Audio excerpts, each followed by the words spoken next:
ज़ेबा अपनी बेटी जुवेरिया की शादी की वजह से बहुत ज़्यादा परेशान होती है। कि आखिर वो इतनी जल्दी अपने पैसों का अरेंज कहाँ से करेगी, और ना ही उसके शौहर जामी को इस बात की ज़रा भी फिक्र है कि उसकी जवान बेटी की शादी है और उसने शिरकत तक भी नहीं की। अचानक से दरवाजे पर दस्तक की आवाज़ आती है।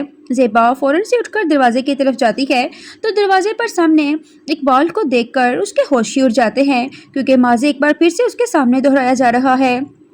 ज़ेबा जैसे कि इकबाल को देखती है तो बहुत ज़्यादा हैरान रह जाती है, जिस पर यहाँ पर इकबाल ज़ेबा को बताता है कि तुम्हारी दोस्त ने मुझे सारा सच बता दिया है कि जामी ने तुम्हें छोड़ दिया है और तुम्हारे घर के हालात कितने बदतर हो चुके हैं, किन मुश्किलात से तुम और तुम्हारी फैमिली गुजर रही है। जिस पर ज़ेबा कहती है कि अगर तुम्हें मेरे बेटे सबक ने देख लिया तो बहुत ज़्यादा गुस्सा करेगा, यहाँ से चले जाओ। जिस पर इकबाल कहता है कि मैं यहाँ छोड़ने के लिए नहीं आया बल्कि तुम्हारा मुश्किल वक्त में साथ देने के लिए आया हूँ। अगर तुम इजाज़त दो तो मैं कमरे के अंदर आकर तुमसे कुछ बात करना चाहता हूँ। जिस पर ज़ेबा यहाँ पर इकबाल को अपने घर में ले आती है। यहाँ पर नाज़रीन आप देखेंगे कि यहाँ पर इकबाल ज़ेबा से कहता है कि मुझे तुम्हारी दोस्त उस्तानी ने सारा सच बता दिया है कि किस तरह जामी ने तुम्हें अपनी ज़िंदगी से निकाल दिया है और तुम हमेशा के लिए उसे छोड़कर घर वापस आ चुकी हो। इस पर ज़ेबा खामोश हो जाती है। यहाँ पर इकबाल ज़ेबा के बच्चों के सामने बैठकर उसे कहता है कि ज़ेबा, मैं जानता हूँ कि तुम्हें इस वक्त पैसों की सख्त ज़रूरत है, इसलिए मैं चाहता हूँ कि मैं तुम्हारी कुछ हेल्प कर सकूँ। इस पर ज़ेबा इनकार कर देती है और कहती है कि इकबाल, मेरा बेटा सुबह किसी भी सूरत में तुम्हारी मदद रिसीव नहीं करेगा, क्योंकि वो बहुत ही खुददार लड़का है। जिस पर यहाँ पर इकबाल सुबह के सर पर हाथ रखता है और कहता है कि मुझे फ़ख्र है कि तुम्हारी औलाद बहुत ज़्यादा नेक और शरीफ है।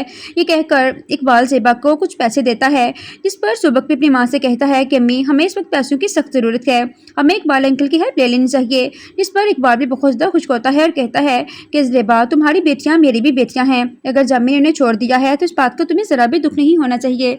मैं हर मोड़ पर तुम्हारा और तुम्हारे बच्चों का साथ दूंगा और किसी भी सूरत तुम लोगों को तनहा नहीं छोड़ूंगा। ये बातें ज़ेबा के लिए बहुत ज़्यादा हौसले का बाइस बनती है। जिस पर सुबह कहता है कि अम्मी, मैंने गाड़ी बेच दी है, मैं नहीं चाहता है कि हम लोगों के सामने हाथ फैलाएं, मेरी बहन की शादी है और मैं खुद की तमाम हरजात बर्दाश्त करना चाहता हूँ। इस पर ज़ेबा की बेटी कहती है कि भाई, इतनी मुश्किल से हमने सेविंग करके पैसे जोड़े थे, अब अपनी गाड़ी बेच दी तो हम कैसे करके सिस्टम चलाएंगे। इस पर यहाँ पर सुबह कहता है कि गाड़ी बेच दी, लोगों के सामने हाथ फैलाने से बेहतर था कि मैं अपनी बहन की शादी गाड़ी बेचकर कर लूँ, अभी हमें पैसों की सख्त ज़रूरत है। लेकिन नाज़रीन, जब यहाँ पर इकबाल यहाँ पर ज़ेबा को पैसे देता है तो ये लोग बहुत ज़्यादा खुश हो जाते हैं, क्योंकि यहाँ पर इकबाल भी ज़ेबा से कहता है कि मैंने अभी तक शादी नहीं की, तुम्हारी बेटियाँ मेरी भी बेटियाँ हैं और मैं चाहता हूँ कि तुम्हारी बेटियों की शादी के मौका पर मैं उनके सर पर हाथ रख के उनको रुखसत करूँ। अगर यहाँ पर इकबाल ने तुम्हारा साथ नहीं दिया, जावेद ने तुम्हारा साथ नहीं दिया, तो मैं एक बाप की हैसियत से उनके सर पर हाथ रख कर उनको रुखसत करना चाहता हूँ।